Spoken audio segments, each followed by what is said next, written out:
और आज की जो हमारी कहानी है वो ध्रुव जी की कहानी है। तो ध्रुव जी राजा उत्तानपाद के पुत्र थे। उनकी दो पत्नियां थी, सुनीति और सुरुचि। सुनीति ने जन्म दिया था ध्रुव जी को, जबकि सुरुचि ने उत्तम को जन्म दिया था। तो जो सुरुचि थी वो दिखने में बहुत सुंदर थी। तो राजा जब रहा करते थे तो वो ज़्यादा समय सुरुचि के साथ ही रहते थे। दोनों रानियां अलग अलग महलों में रहते थे, तो राजा जो थे सिर्फ सुरुचि के साथ ही रहते थे। और अब तो एक समय ऐसा भी आने लग गया जब सुनीति के पास वो जाना ही उन्होंने बंद कर दिया था। ध्रुव धीरे धीरे बड़े होने लगे और जब वो अपने दोस्तों के साथ खेलते तो हर कोई अपने पिता के बारे में बात करता, लेकिन ध्रुव को तो किसी तरीके का कोई प्यार ही नहीं मिलता पिता से। तो फिर ध्रुव ने एक दिन अपनी माँ से पूछा, माँ पिताजी जो है हमारे पास क्यों नहीं आते हैं और मेरे पिता कहाँ हैं? तो उन्होंने कहा कि आप सामने एक महल दिखाया, वहाँ जो राजा रहते हैं ना, सुनीति ने कहा, तो वो आपके पिता हैं। तो ध्रुव जी ने कहा मैं उनसे मिलना चाहता हूँ। तो सुनीति ने कहा जाओ तुम मिल के आ जाओ। तो ध्रुव जब वहाँ गए तो उन्होंने अपने पिता को देखा और दौड़ करके उनकी गोद में जा करके बैठ गए। तो उसी समय सुरुचि आ गई। सुरुचि को ये देख करके बड़ा गुस्सा आया और झटक करके उन्होंने ध्रुव जी को वहाँ अपने पिता की गोद से हटाया और कहा कि ध्रुव तुझे अगर अपने पिता की गोद में बैठना है या इस राजगद्दी पर बैठना है तो तुझे भगवान विष्णु की आराधना करनी होगी, और जब वो कभी प्रसन्न हो जाए तो उनसे मांगना होगा वरदान कि मुझे माँ सुरुचि के गर्भ से पैदा करो, तब जा करके तू अपने पिता की गोद में और इस राजगद्दी में बैठ सकता है। ये बात सुन करके ध्रुव को बहुत रोना आया। वो दौड़ता दौड़ता अपनी माँ के पास गया और कहने लगा, माँ क्या मैं अपने पिता की गोद में बैठने का अधिकारी नहीं हूँ? यह सुन करके सुनीति भी रोने लगी। बोला, नहीं बेटा ऐसा कुछ नहीं है, आपको ये सब किसने कह दिया? आप ऐसी कोई बात नहीं, हर बच्चे को अपने पिता की गोद में बैठने का अधिकार होता है। तो ध्रुव कहने लगा, तो फिर माँ सुरुचि क्यों कह रही थी कि मुझे भगवान विष्णु की आराधना करनी पड़ेगी, फिर उनसे वरदान मांग करके उनके गर्भ से जन्म लेना पड़ेगा, तब मैं अपने पिता की गोद में बैठ सकता हूँ? बोला, नहीं, वो तुम्हें समझा रही थी कि पिता की गोद में बैठने से भी ज़्यादा आनंद कहीं और है। तब ध्रुव ने कहा, क्या माँ सच में? बोला, हाँ। बोला, इस दुनिया के भी एक पिता हैं जिन्हें हम कहते हैं परम पिता, वो है भगवान विष्णु। अगर आप उनकी गोद में बैठोगे तो वो आनंद और किसी आनंद उसके सामने और कोई भी आनंद जो है वो टिकता नहीं।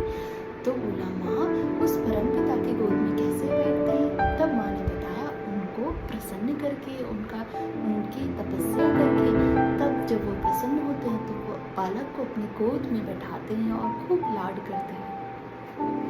अब ध्रुव कहने जिद पकड़ ली कि मैं अभी से तपस्या करूँगा माँ। माँ समझाने लगी, 5 साल का बच्चा है, क्या ये भी समझेगा? माँ कहने लगी, थोड़ा बड़ा हो जा फिर करना तो तपस्या, ठीक है? तब वो ध्रुव जिद पे अड़ गया और दौड़ते हुए जंगल चला गया।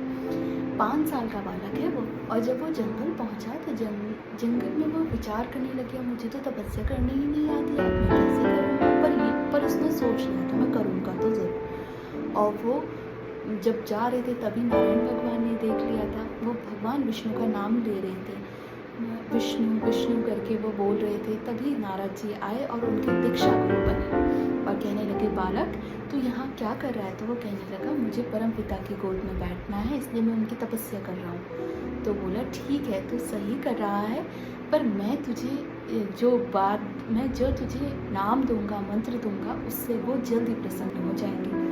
इस तरीके से नारद भगवान जो थे वो उनके ध्रुव जी के दीक्षा गुरु बने और उनको ओम नमो भगवते वासुदेवाय ये मंत्र उनको दिया और ये फिर उन्होंने जप करना शुरू कर दिया। और विदिन 5 months जो था भगवान विष्णु जो है प्रसन्न हो गए और ध्रुव जी के सामने प्रकट होकर के कहा कि ध्रुव, वो देखने लगा बहुत ही सुंदर रूप में भगवान विष्णु वहाँ आए थे और वो दौड़ करके भगवान विष्णु की गोद में बैठ गया और कहने लगा और भगवान विष्णु से पूछने लगा, आप ही परम पिता है ना? तो भगवान विष्णु ने कहा, हाँ मैं ही परम पिता हूँ। आप मुझे बताइए, क्या मैं पिता की गोद में बैठने योग्य नहीं?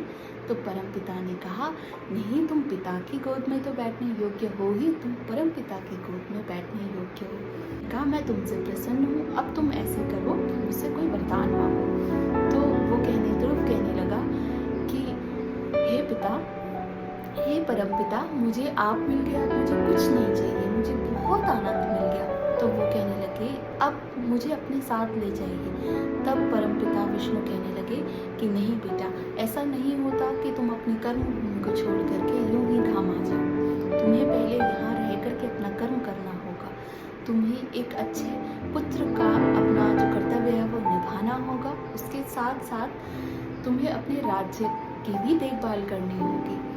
फिर ऐसा नहीं होना चाहिए कि कोई भी बालक जो है वो अपने पिता की गोद में बैठने के लिए जंगल जंगल भटके, ठीक है? तो तुम्हें हमेशा सबके साथ न्याय करना होगा। तब 36,000 साल तक ध्रुव जी ने जो था पृथ्वी लोक में राज्य किया था और बहुत अच्छे से अनुशासित होकर के उन्होंने राज्य किया था। उनकी माँ जो सुरुचि थी, उन्होंने भी उन्हें अपना लिया था, उनके पिता ने भी उन्हें अपना लिया था और उसके बाद उन्होंने बहुत अच्छे से राज्य किया था।